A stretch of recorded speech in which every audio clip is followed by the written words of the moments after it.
होना तो ये चाहिए कि दूसरे अदाकार और अदाकाराएं देख के इबरत हासिल करें कि भाई कितनी ही फिटनेस कर लो। ये लोग तो करोड़ों रुपए अपनी फिटनेस पे खर्च करते हैं। मुझे किसी ने बताया था कि कोई अदाकारा पता नहीं 2 करोड़ रुपए उसकी सिर्फ सालाना उस पे डिस्टेंपर पे खर्च होते हैं। 2 करोड़, ये पता नहीं 1 करोड़ डिस्टेंपर पे, तो भाई मेकअप पे, यानी कि भाई देखने में क्या नजर आए, अट्रैक्टिव। तो जब तक वो अट्रैक्शन होती है दुनिया सैल्यूट करती है, उनके गाने सुनती है, दुनिया कहती है वाह वाह वाह। कहीं गुजर जाए तो झुक झुक के लोग कोशिश करते हैं इनसे सलाम करें, ऑटोग्राफ लें, इनके साथ अपनी सेल्फियां बनाएं। अब बनाओ ना उस राख के साथ अपनी सेल्फी, है भाई। अब उससे वो मर गई तो बगलगीर हो ना उससे। जो जनाजा जब पड़ा हुआ है तो बोलो ना कि मैं इसकी फिल्में बड़े शौक से देखता था, मैं भी इसके साथ ही लेटूंगा, मुझे भी कब्र में इसके साथ लेके जाओ। गैर मुस्लिमों के यहाँ तो मैयत का अजीब ही हाल होता है। उनके तो बहुत खतरनाक, जब जलाने का मंजर मैंने यूट्यूब पे देखा, बाज मुर्दे जो हिंदू लोग जलाते हैं, तो इतना वहशतनाक मंजर। उस पे नीचे किसी के कमेंट्स थे, अल्हम्दुलिल्लाह अला निअमतिल इस्लाम, तमाम तारीफें उस अल्लाह के लिए जिसने हमें मुस्लिम बनाया। अपने बाप अपनी माँ के साथ ऐसा वहशियाना अमल करना, उसको अपने सामने जला देना, तो इबरत होनी चाहिए। मगर इबरत के इस मौके पर इबरत बोलो भाई नहीं होती, और बगावत फैलती है।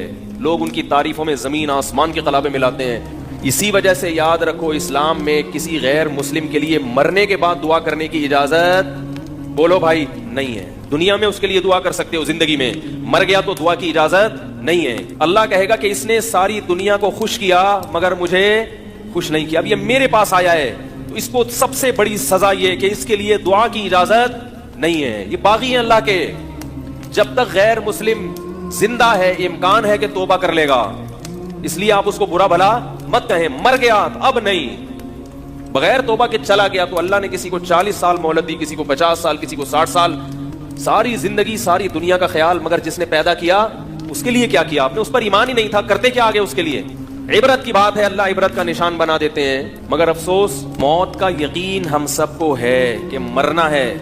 इतनी तरक्की करते करते आसमान की बुलंदियों तक पहुंचो और धड़ाम से नहीं, खत्म, एक लम्हे में सब क्या हो गया, मिलिया मेट हो गया। लेकिन इबरत की आंखें इंसान की अंधी हो चुकी हैं। लोग बता रहे हैं कि बजाय इबरत होने के और उसके ये साले सवाब के लिए उसके गाने चलाए जा रहे हैं। भाई मोहतरमा ऐसे नाचती थी, ऐसे गाती थी, ये उनकी मशहूर फिल्में हैं, इससे उसकी राख को कोई फायदा होगा? तो बताने वाले बता रहे थे कि बहुत मशहूर थी और बहुत दुनिया में उसके गाने वाने चले, लेकिन अचानक मर गई। तो मैंने कहा अब तो लोगों को बड़ी इबरत हुई होगी, यार कितनी दुनिया कमाई उसने, इज्जत कमाई, और वो इज्जत 1 मिनट में बोलो भाई खाक में मिल गई। अदाकारा होगी तो जाहिर है खूबसूरत भी होगी। तो याद रखें, सुकून और इत्मीनान अल्लाह ने ख्वाहिशात की तकमील में नहीं रखा। सुकून इसमें रखा है कि जितना मिल रहा है उसको अपनी जरूरत से ज्यादा समझें और ये यकीन कर लें कि मैं इसका भी मुस्तहिक नहीं हूं। सफर में इतनी चीजों की जरूरत नहीं होती, ये मुझे मेरी जरूरत से ज्यादा।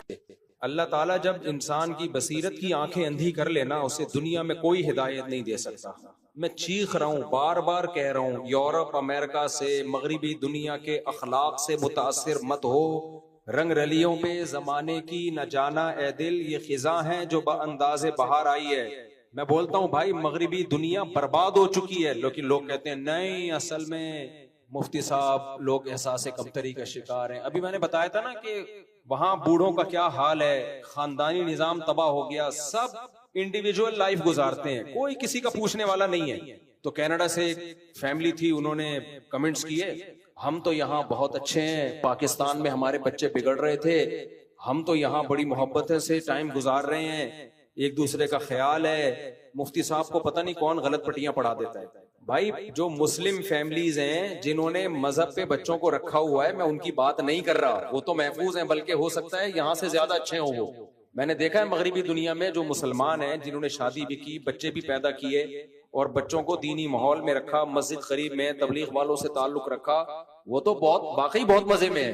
बात मगरिबी दुनिया की नहीं हो रही है, बात है मगरिबी कल्चर की। जो उस कल्चर को फॉलो कर रहा है ना, गोरे बहुत अच्छे, हमारा सेकुलर तबका जो देसी लिबरल हैं, ये मौलवियों के कल्चर को अच्छा समझते हैं या अंग्रेजों के? ये अंग्रेजों के कल्चर को, उनका ये अंजाम है, ये जो आयशा खान के साथ हुआ। समझ रहे हो कि नहीं समझ रहे? उनका अपने घर में भी यही अंजाम होने वाला। इनके ना बाप का पता होता है ना माँ का पता होता है, अल्लाह माफ फरमाए, ना इनकी औलादें इनको पूछती हैं, क्योंकि मजहब तो सिखाया नहीं। याद रखो, बुढ़ापे में माँ बाप की भरपूर खिदमत ये मजहब की मोटिवेशन के बगैर मुमकिन नहीं है। मजहब बहुत बड़े बड़े काम करा लेता है, उसके अलावा नहीं हो सकता। मैं मिसाल देता हूँ, रमजान के एक महीने के हम सब रोजे रखते हैं, मेजॉरिटी मुसलमानों की रखती है। एक महीना भूखा प्यासा रहना क्या गवर्नमेंट अगर लॉ बनाए हम कर लेंगे? कल्चर की बेस पे कर लेंगे? किसी सोसाइटी में कल्चर है जी एक महीना भूखा प्यासा रहने का, कल्चर को इंसान इतना पाप नहीं बनाता, सही है ना?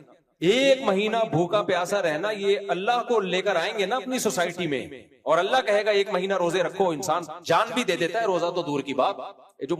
जो लोग अपने दीन की खातिर जान दे देते हैं, ये मजहब की मोटिवेशन है। तो बूढ़े माँ बाप को रखना, संभालना, उनकी कड़वी कसीली बर्दाश्त करना, उनको टाइम देना कि उनको रेंट पे बंदा ना बुलाना पड़े। हम हैं, हम आपको पूछेंगे, ईद आपके घर होगी, बकरीद आपके घर होगी, आपकी बीमारी का खर्चा मेरे जिम्मे, प्रॉपर्टी बेच के आपका इलाज करूंगा, सबसे पहले आप, बाकी सब बाद में। ये मजहब की और अल्लाह की मोटिवेशन के बगैर, अल्लाह को अपने घर में, सोसाइटी में इनकी ये बगैर ये मुमकिन नहीं है। कुछ भी कर लो, गोरे ने अल्लाह को निकाला मार्केट से, अपनी सोसाइटी से, नतीजा क्या निकला? वैसे अखलाक देखो, thank you, nice to meet you, सुबह शाम हमें कहते हैं कम बद अखलाक होते हैं, बदतमीज होते हैं। तो चंद अखलाक तो आ गए जाहिरी तौर पर।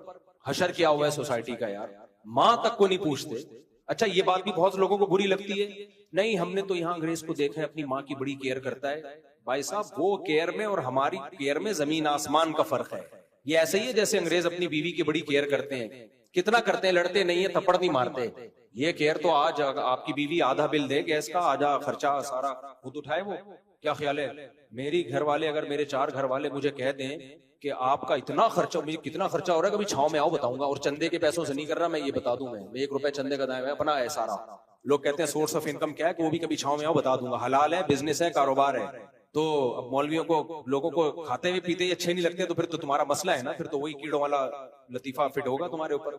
तो अब अगर मेरे घर वाले मुझे कहे ना, मेरे 4 घर वाले, अल्लाह उनको ये कहने की तौफीक अता फरमाए कि ऐसा है कि आपका खर्चा बहुत हो रहा है, आपका अपने लिए तो कुछ बचता ही नहीं है, वही जो रीवो थी कितने साल से लेके घूम रहा हूं, वही लेके घूम रहे हो। 19.25 की रिपोर्ट थी, अब अल्हम्दुलिल्लाह 19 हो गए। उनका स्कूल, गैस, उनके बीमारियां, गैस से मुराद पेट की गैस भी किसी को होगी तो उसका बिल भी हम भरते हैं, यानी बच्चा अगर बीमार होगा। तो एक्चुअली ऐसा है कि हमें पता चला आपका खर्चा बहुत हो रहा है, तो आधा अब हम करेंगे, आधा आप। मेरे तो अखलाक ही अखलाक होंगे उस दिन के बाद। मैं घर में जाऊंगा, nice to meet you, nice to meet. तो ये फ्री फोकट के अखलाक तो हैं, वो तो बहुत अच्छा है, गोरे में होते हैं। तो ये वाले अखलाक, लोग कहते हैं गोरा अपनी बीवी के साथ बहुत अच्छा होता है, तो होगा ना अच्छा, उसको क्या, उससे उसकी रिस्पॉन्सिबिलिटी क्या है? कोई धेले की जिम्मेदारी उसके कंधों पे नहीं है, तो अच्छा ही होगा। और क्या होगा? औरत भी अपने शौहर से अच्छी होगी, क्योंकि धेले की कोई रिस्पॉन्सिबिलिटी औरत पर शौहर की है ही नहीं। बॉयफ्रेंड बनाने तक जब पाबंदी नहीं है, तो ऐसा हस्बैंड तो सबको पसंद होगा मेरे भाई।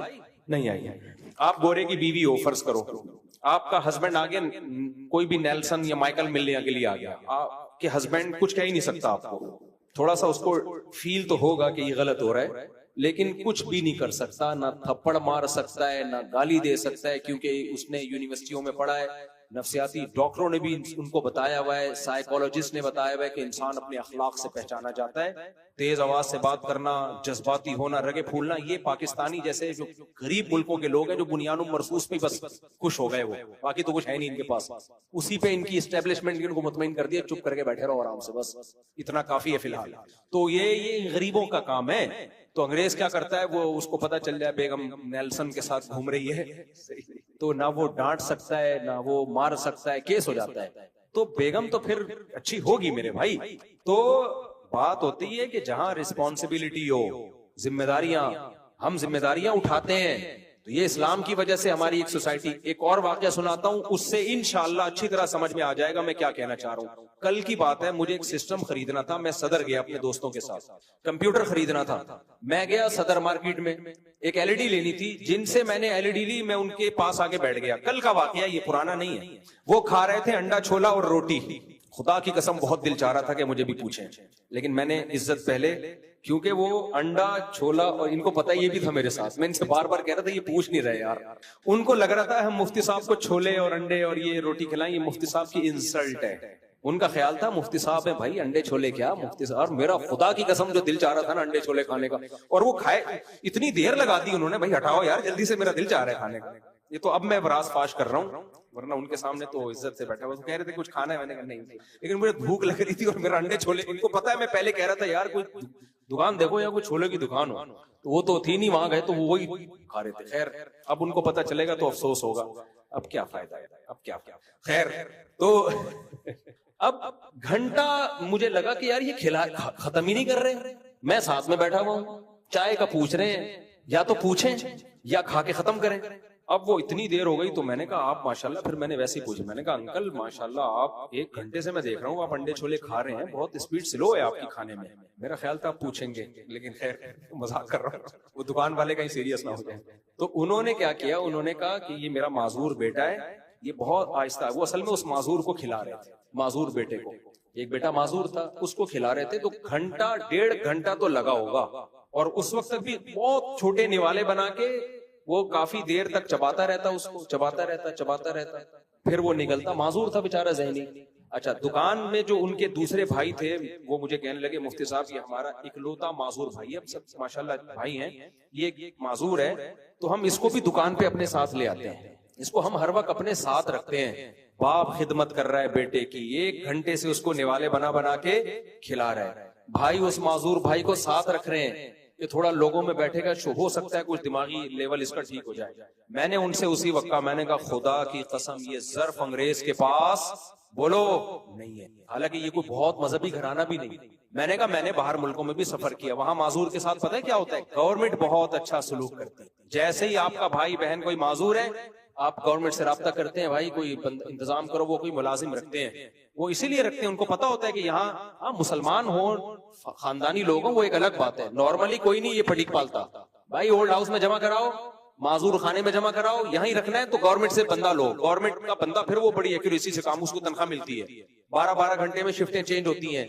ये क्यों है वहां की गवर्नमेंट इतनी अच्छी? जरूरत ईजाद की माँ है, उनको पता है कि गवर्नमेंट इन माजूरों का ख्याल नहीं करेगी, इनका इतना ज़र्फ नहीं है कि ये माजूरों का ख्याल करें। तो बहन भाइयों की तादाद बहुत थोड़ी होती है, यहाँ तो 4-5 भाई और अब्बा मिलके पाल रहे हैं एक माजूर को। एक ही भाई होगा तो वो तो सारी रिस्पॉन्सिबिलिटी उसकी होगी, खिलाएगा भी वो, दुकान भी वही चलाएगा। तो फैमिली भी हमारे यहाँ बड़ी होती है, मिलके पाल लेती है, जज्बा भी है खिलाने पिलाने का। लोग कहते हैं ये टैक्स चोर हैं पाकिस्तानी, और बाहर मुल्कों में अंग्रेज टैक्स टाइम पे देता है। भाई हम टैक्स चोर इस वजह से नहीं है कि हम लालची हैं। अगर हम लालची होते, बकरीद पे करोड़ों अरबों रुपए की कुर्बानियां ना कर रहे होते, करोड़ों अरबों रुपए की ज़कातें ना निकाल रहे होते, हालांकि वहां तो कोई पनिशमेंट भी नहीं है। आप अगर ज़कात ना दो, कोई पूछने वाला है आपसे? तो इसका मतलब ऐसा नहीं है कि हम जो है वो लालची हैं, कंजूस हैं, गलत करते हैं, टैक्स ना देके बुरा करते हैं। देना चाहिए टैक्स, लेकिन उस ना देने की वजह कोई और है, कंजूसी नहीं है। कंजूस होते तो अपने माँ बाप को ना खिलाते, एक आदमी बीवी बच्चों का खर्चा ना उठाता। एक भाइयों को मैं देखता हूँ, बहनों को भी खर्चा उठा रहा है, माँ बाप का भी खर्चा उठा रहा है, कमा कमा के भेज रहा है, आधा हो गया वो। ये कंजूस लोग थोड़ी ऐसा करते हैं। तो अब आपको समझ में आया कि मजहब है ना सोसाइटी में, तो माजूर को पाल रहे हैं। मैंने उनके वालिद को और हौसला दिलाया, मैंने कहा ये आपकी जन्नत है, ये बेटा क्या है, आपकी जन्नत है, क्योंकि इसको सिर्फ अल्लाह के लिए पाल रहे हो, बाकियों से तो उम्मीदें कमा के देंगे, ये किसके लिए भाई? अल्लाह के लिए, आजमाइश है, तो इसलिए ये तो जन्नत है आपकी। कितनी मैंने में हिम्मत हुई यार, 1-1.5 घंटे से लिख में बना, हम थक जाए आदमी भाई। तो यही खिदमत माँ बाप की भी लोग कर रहे होते हैं, बूढ़ी माँ की भी कर रहे होते हैं। तो मौलवियों को बुरा भला कहते रहते हैं सेकुलर लोग, तो इनका अपना बुढ़ापा क्या होता है। और ये जो सेलिब्रिटीज है ना, जो फनकार, अदाकार, गुलकार, इनसे तो इबरत हासिल करो मेरे भाई, पनाह। इनकी चमक धमक आपको थोड़ी देर के लिए टीवी पे नजर आती है, बस स्टेज पे जब अवार्ड देने के लिए बुलाया जाता है, वरना इनकी हकीकी जिंदगी में सुकून नहीं है। और जो फनकार अदाकार होते हैं उनको तो आगे बुढ़ापा नजर आ रहा होता है। इनकी इज्जत है फिटनेस की बेस पे, खूबसूरती खत्म, इज्जत खत्म। हाँ, अवार्ड में कोई बुलाया जाए अवार्ड देने के लिए कि आपने बड़ी अच्छी, थोड़ी देर की होती है इज्जत, वरना जो इस फील्ड के लोग हैं ना, हमारा उनसे भी रिलेशन है, वो बताते हैं कि इस फील्ड का बुढ़ापा बहुत खतरनाक, तरसते हैं इज्जत से। तो ये जो इस फनकारा के साथ हुआ, मुसलमान थी, अल्लाह मगफिरत करे, इनकी औलाद को अल्लाह हिदायत दे, लेकिन यही वो ऐब है और यही वो कल्चर है जो हम बाहर की दुनिया से ले रहे हैं। देखो, आखिरी बात, बस 2 जुमलों में मैं अपनी बात को खत्म करता हूँ। लोग मुझे कहते हैं मुफ्ती साहब शादियों पे बहुत बयान करते हैं, शादियों पे बहुत, हर थोड़ी देर में शादी पे आ जाते हैं, बच्चे पैदा करो, कोई और काम नहीं है आपका? देखो, अल्लामा इब्न तैमिया रहमहुल्लाह का कौल है कि अगर तुम्हें समझ में ना आ रहा हो ना तुम्हारा सबसे बड़ा दुश्मन कौन है, तो अपने दुश्मन के तीरों का तुम्हारा सबसे बड़ा दोस्त कौन है, तो अपने दुश्मन के तीरों का रुख देख लो किसकी तरफ है। तुम्हारा दुश्मन का जो सबसे बड़ा दुश्मन है वही तुम्हारा सबसे बड़ा दोस्त है। इसी तरह याद रखो कि दुश्मन की इन्वेस्टमेंट किस चीज पे सबसे ज्यादा हो रही है। आपको मालूम है मगरिबी दुनिया क्या हमारी नमाज रोजे से नाखुश है? बोलो, कभी आपने देखा कि जो इस्लाम दुश्मन अनासे ने कभी हज के खिलाफ उन्होंने आवाज उठाई हो कि हज बैन होना चाहिए? कभी सुना आपने कि अरबों रुपए खर्च कर रहे हो यार ये हज का सेटअप खत्म करो ना? कभी आपने सुना कि यार ये जो मस्जिदें फैलती चली जा रही हैं बंद होनी चाहिए? कभी सुना? यूरोप अमेरिका में जितनी चाहे मस्जिदें बना ले, लीगल वे में चले, कोई पाबंदी नहीं। तरावियां पढ़े, इशा के बाद से लेके फजर तक पढ़े, कोई पाबंदी नहीं है। और ना इसको रोकने पे वो पैसा खर्च कर रहे हैं। मैं समझा पा रहा हूं अपनी बात? पता है दो चीजों पे पैसा खर्च हो रहा है सिर्फ। इस्लाम के खिलाफ नहीं है वो लोग, इस्लाम की दो चीजों के खिलाफ है, इस्लाम के खिलाफ नहीं। और ये दो चीजें अगर उनको इस्लाम के अलावा कहीं और नजर आए तो उसके भी खिलाफ है। फिर अगर ये हिंदू में होंगे वो उसके भी खिलाफ होंगे। दो चीजों के खिलाफ है। नंबर एक, वो कहते हैं ये जो बैंकारी है ना सूदी होनी चाहिए। इस्लाम का जो इन्वेस्टमेंट का और इनकम का जो सिस्टम है ना, ये इस्लाम का नहीं होना चाहिए, क्योंकि इस्लाम ने सूद पे पाबंदी लगाई, इससे दौलत चंद हाथों में मुर्तकिज होती है। हजरत मुफ्ती तकी उस्मानी साहब पर जो अमेरिका में पाबंदी लगी है वो पता है किस बेस पे लगी है? इस्लामिक बैंकिंग की बेस पे। यहूदियों ने बोला कि ये इस्लामिक बैंकिंग को प्रमोट कर रहे हैं, इससे हमारी दुकान बैठ जाएगी। और मुझे अफसोस होता है जब मैं मुफ्ती तकी उस्मानी साहब के खिलाफ क्लिप देखता हूं ना कि माज़अल्लाह सूद खो रही है, इन्होंने सूद पे हलाल का लेबल लगा के खा गए। यहूदी से जाके पूछो मुफ्ती तकी साहब ने यहूदियों को कितना नुकसान पहुंचाया है। उन्होंने मुफ्ती तकी साहब को अमेरिका में बैन करवा दिया। पूरी किताब छपी है इंग्लिश में यहूदियों की मुफ्ती तकी उस्मानी साहब के खिलाफ। इस बेस पे पाबंदी लगी है और हमारे लोग उन्हीं के खिलाफ बोल रहे हैं। तो दूसरी चीज जिसपे इससे भी ज्यादा पैसा खर्च होता है, पहला वो चाहते हैं इकोनॉमिकली, जो इकोनॉमिक्स है ना, जो मईशत है वो उनके उसूलों पे चले, वो इस्लामी उसूलों पे नहीं। क्योंकि इस्लामी उसूलों पे चलेगी दौलत की तकसीम मुनसिफाना हो जाएगी। एक मिसाल देता हूं मैं। इस्लाम कहता है आपने 1 करोड़ रुपए इन्वेस्ट किए, उसे जो प्रॉफिट होगा परसेंटेज के हिसाब से तकसीम होगा, और नुकसान हुआ तो इन्वेस्टर का नुकसान होगा। यही है कि नहीं है? यार मुझे बताओ ना, मैंने 100 बकरे खरीद के एक गरीब को दे दिए, पैसा लगाया कि ये बेच मार्केट में, वो बकरे मर गए, नुकसान किसका है? मेरा। उसका कोई नुकसान नहीं, उसकी मेहनत जाया हो गई, बस ये नुकसान है। ये मुनसिफाना तकसीम है कि बेचारे के पास पहले ही पैसा नहीं था, लॉस भी उस पर डाल दो, उसका तो दिवालिया हो गया। अब ये अगर इस्लामी तरीके से हो तो मुजारबत की बेस पे होगा। भाई मेरा पैसा है, मेहनत तेरी है, प्रॉफिट परसेंटेज के, जितना प्रॉफिट होगा तेरी परसेंटेज भी बढ़ेगी उसमें। अब हो क्या रहा है, मैं अगर सूद की बेस पे दूं, तुझे बकरे खरीदने 1 करोड़ रुपए मैंने तुझे लोन दिया। क्या दिया? कर्जा। ये लोन तूने नफे के साथ लौटाना है। उसने लोन के बकरे खरीदे, बकरे मर गए, उसने मुझे सूद भी देना है, और वो 1 करोड़ कहां से देगा वो? तो इससे क्या नुकसान होता है सूदी निजाम से? गरीब का बेड़ा, यार गर्क तो बोल दो ना, इसमें क्या जा रहे हैं आप? बेड़ा गर्क करवा थोड़ी रहे हैं, आपसे बुलवा रहे हैं कि ऐसा होता है बेड़ा। तो कभी भी तभी आप देखो ये ताजिर लोग हमसे, ज्यादातर ताजिर नमाज के मसले पूछेंगे, ज़कात के मसले पूछेंगे, कुर्बानी के पूछेंगे, तिजारत के बहुत कम पूछते हैं। मैंने एक दफा पंजाब में कुछ ताजिरों से बात की कि मैं एक वर्कशॉप करवाना चाहता हूं तिजारत के शरई मसाइल पर। हम ताजिरों को ट्रेनिंग देंगे कि शरई लिहाज से तिजारत कब जायज होती है, कब नाजायज। आज तक वो दिन नहीं आया। कह रहे हैं ताजिर लोग आमादा ही नहीं होते इस पे। मैंने कहा इनको बोलो डरो मत, हम कोई आपके तिजारत बंद नहीं कर। उनको डर लगता है यार ये हराम चीजों पर वो खाएंगे कहां से। मैंने कहा शरीयत में मुतबादिल है, जायज मुतबादिल। तो सबसे ज्यादा वो कोशिश किस पे करते हैं? मुआशी निजाम उनका चले, क्योंकि पैसा उनकी मर्जी के लोगों के हाथ में आए। दूसरी चीज जिसपे इससे भी ज्यादा इन्वेस्टमेंट है वो आपका फैमिली सिस्टम तबाह करना।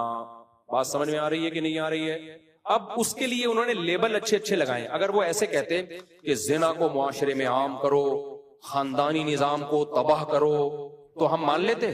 बोलो ना, मान लेते हैं। जब कोई चरसी किसी को चर्स पिलाता है तो ये कहता है मैं चाहता हूं जैसा मैं बर्बाद हो गया हीरोइन पी के मेरी हड्डियां निकल आई, तू भी हड्डियां निकाल, तू भी मर, तेरा प्रोग्राम जाएगा वर्ल्ड। कैसा शेर कहा मैंने। तो पिएगा हीरोइन, वो आएगा कि हम तो डूबे हैं सनम, तुमको भी ले डूबेंगे। वो आएगा तो लगा के दे, खुदा की कसम ऐसा मजा आएगा, मजा ना आए पैसे वापस। आप उसको बोले तेरी तो हड्डियां निकल गई। अबे ये हड्डियां नहीं है, लाइफ को एंजॉय करना इसी को तो कहते हैं। और तू इतना ना पीना कि हड्डियां निकल आए, तो वो अच्छे लेवल लगाएगा।